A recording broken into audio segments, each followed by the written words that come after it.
والآن مع كلمة معالي الدكتور مجاهد أبو الهيل رئيس المكتب التنفيذي لمجلس وزراء الإعلام العرب. بسم الله الرحمن الرحيم.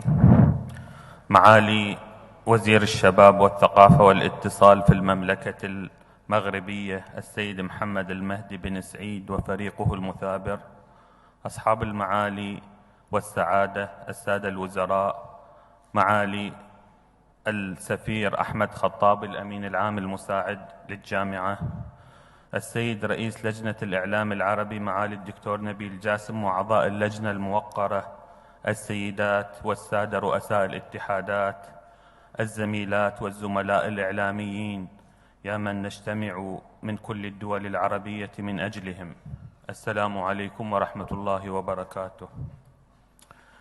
هنا الرباط، عاصمة المملكة المغربية التي تحتضن اجتماعات مجلس وزراء الإعلام العرب واللجان المنبثقة منه، ينعقد تحت ظل نخيلها الوارف في هذه الساعة اجتماع المكتب التنفيذي لمجلس وزراء الإعلام العرب برئاسة العراق، الذي حملنا لكم جميعا كل تحاياه، كما حملنا نخيله شوقه ومحبته لكل نخلة عربية. فأهلا وسهلا بكم في هذه المدينة الطيبة القادمة من أحضان التاريخ والمتشبثة بالحاضر والمتطلعة نحو مستقبل أبنائها بخطى واثقة وراسخة كرسوخ هذه المدينة في أعماق الزمن وحضاراته. جئنا من بغداد السلام وهي تحتفل على مدى الأيام الماضية ببلوغ صحافتها عامها 54 بعد 100، في احتفالية كبيرة أقامتها نقابة الصحفيين العراقيين وحضرها بعض السادة الوزراء الحاضرين معنا الآن. بغداد التي توزع ابتساماتها على كل العواصم العربية وتفتح قلبها الأبيض أمام محبتكم لتستعيد ألقها ومجدها وعنفوان حضارتها، وتقول لكم جميعا مرحبا بكم في دار السلام وعاصمة الثقافة ومدينة ألف ليلة وليلة. بغداد تدعوكم لالتقاط صورة معها ولها وهي بكامل أناقتها بعد أن مسحت عن أكتافها غبار المعارك كلها واتشحت بشارات النصر والبناء.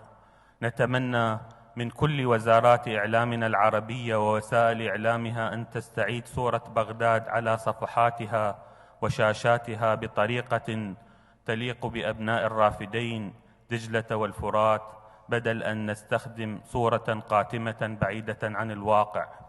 بيروت ودمشق وصنعاء ومدن عربية أخرى تعاني من قتامة الصورة والتقاطها بشكل مشوش، فلا تبخلوا على هذه المدن التي أطعمتنا الفن والإعلام والثقافة على مر العصور.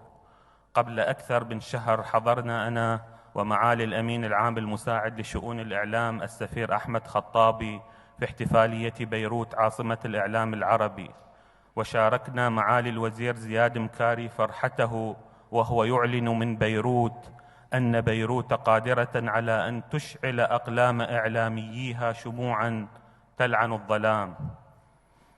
أتمنى منكم جميعاً أن تدعموا بيروت بمواقف حقيقية من خلال إقامة فعاليات إعلامية وفنية مشتركة داخل بيروت، لنكون قد ساهمنا معاً في إزالة بقع الدخان عن فستان عروس الشرق، وستكون بغداد أول من يقف مع لبنان بتبني جائزة بيروت الإنسانية في احتفالية مشتركة قريبة.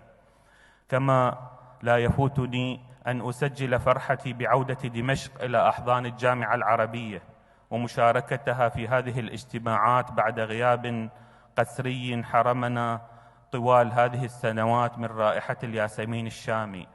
أصحاب المعالي والسعادة، منذ سنوات ونحن نجتمع تحت خيمتنا العربية جامعة الدول العربية وفي أكثر من عاصمة، كانت آخرها كويت المحبة والطيب، دون أن نلتحق بركب الثورة الرقمية التي تجاوزت حدود شاشاتنا وأوراق صحفنا. لتدخل إلى صفحات عقولنا بذكاء اصطناعي خارق للتصور. لم نضع لغاية الآن خطة لاستثماره وتطويعه لخدمة أجيالنا وخدمة قضيتنا الكبرى فلسطين وأهلها الذين يمطرهم العدو بوابل حقده بشكل متواصل. الإعلام الذي نجتمع من أجله اليوم أصبح ثورة تكنولوجية متسارعة لا يمكن اللحاق بها بهذه الخطوات المتباطئة، وإن لحقنا بما تحقق منه الآن سيسبقنا بعد لحظات. لذلك أدعوكم للجري السريع أو القفز المتلاحق. في الختام، ونحن نختتم رئاسة العراق للمكتب التنفيذي لمجلس وزراء العرب منذ دورتين، أتمنى أن أكون قد أديت مهمتي برئاسة المكتب لأعوام عديدة بأتم وجه، وألا أكون قصرت بحق موضوع ما أو إدارة اجتماع ما، وسأضع كل خبرتي ومعونتي بيد الرئيس الجديد الذي سيتولى المهمة من بعدي.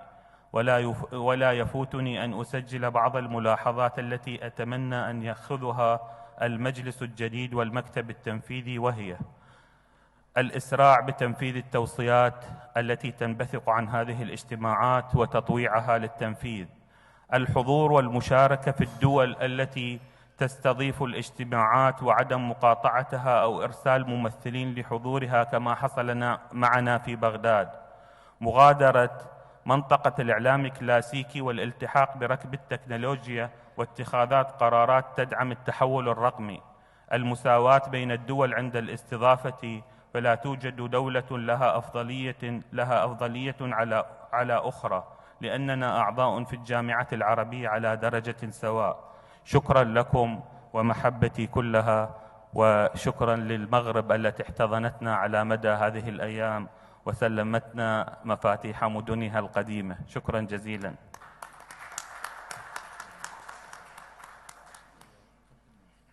الآن ستكون الكلمة لمعالي الأمين العام المساعد السفير أحمد رشيد خطابي، وهو يحط في دولته ومدينته التي أبعدته عنها الجامعة العربية والاشتغالات المشتركة، فليتفضل.